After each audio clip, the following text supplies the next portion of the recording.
It's the magic of the musicals on Broadway. It's Alex Belfield here at the Old Witch Theatre for an amazing musical called Fame.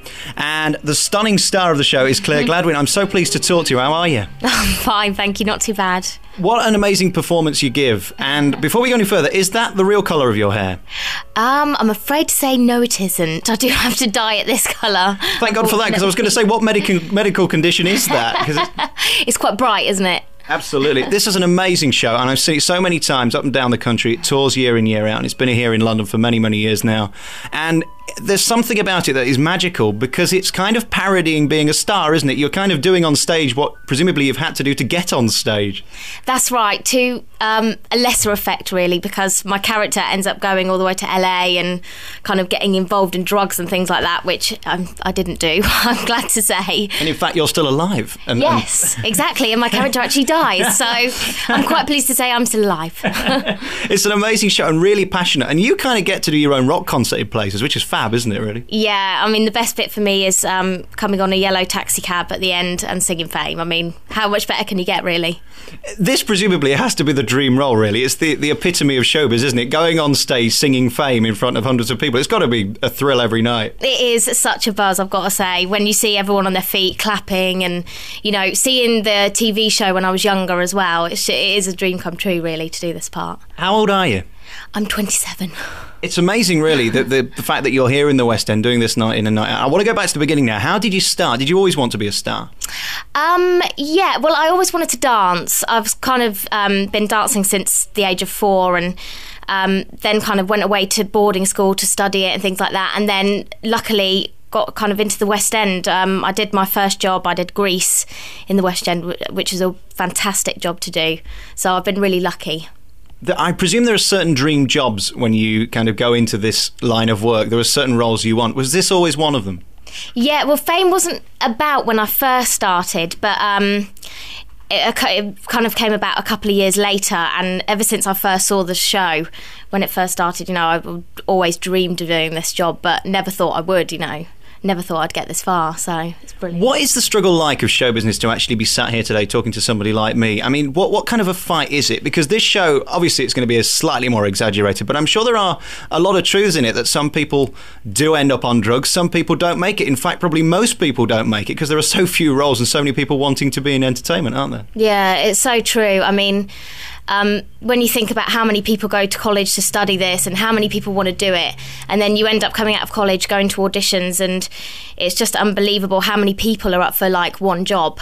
There's like hundreds of girls struggling to get like 4 jobs or something like that, so it is a real struggle.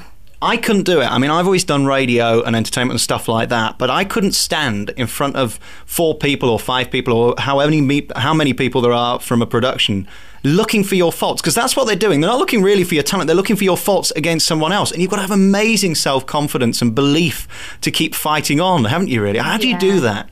It is very difficult, but I guess you just get used to it, you know. You just have to take the knockbacks with, you know, all the pleasures of it, really. But it is difficult, especially when you're like, it gets down to that last audition and there's only a few of you left and you're waiting for the phone to ring all the time, and that's really difficult.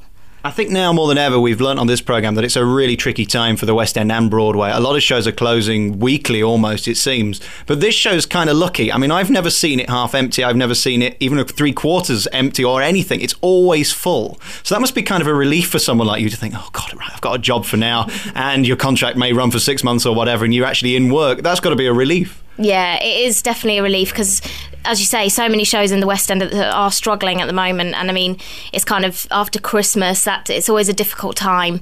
But, you know, we are so lucky, really, because, I mean, Fame just really sells on the name to start with, you know, and then obviously you've got the reputation and everything, but so we are very lucky. You've got an amazing look about you, and you've got that kind of star look about you. I can't describe what it is. They call it the X Factor, don't they? But what do you think makes someone better than someone else to get a role like this? And I know that's very self-aggrandizing to talk about, but what do you think you've had to learn? Is there certain skills in making yourself better than someone else?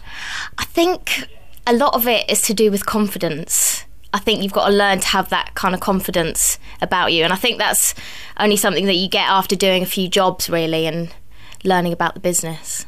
Now, you're in Greece, that's much the same as this, but this show particularly is kind of, it's many shows in one. There's a lot of ballet in it. There's a lot of dance. There's hip hop. There's rap. There's outrageous stuff. There's comedy. I mean, it's a mix. You've got to be multi-skilled to do this job. Please make your way to the stage for this afternoon's physical warm-up. Please make your way to the stage for this afternoon's physical warm-up. Thank you. And what scares me about this show is I came to see the second show on a Friday. Yeah. And when I came in the building, you hadn't even finished the first show on the and there's such little turnaround time. You've got to be incredibly fit to do this show. Yeah, that is very tiring. It is definitely difficult on a Friday because we don't even get half an hour break, you know. So it is difficult, but as I say, you just learn to get used to it, really. But yeah, Fridays are a nightmare because you don't know whether to eat in between shows for energy, or because then you feel sick when you go back on stage. So it's that's difficult. Do we have to leave it there? Have you got to go? Yeah, okay. One last question. As I say, it's an amazing show. It's on here at the Aldwych Theatre. Clare Gladwin, it's a really, really great pleasure to talk to you. It's an amazing show. What I want to know is the strain on your voice very finely, because you are doing 2 shows a day on a Saturday and a Friday. And these are really big, belty songs, and you're actually given a hand mic because they're so loud, and it's a real booming song that you get to sing at the end, Fame. How exhausted are you vocally at the end of each show? Vocally, at the end of the week, I do get tired, but I'm quite lucky, in fact, because I really didn't know how my voice was going to fare, really, when I started the job.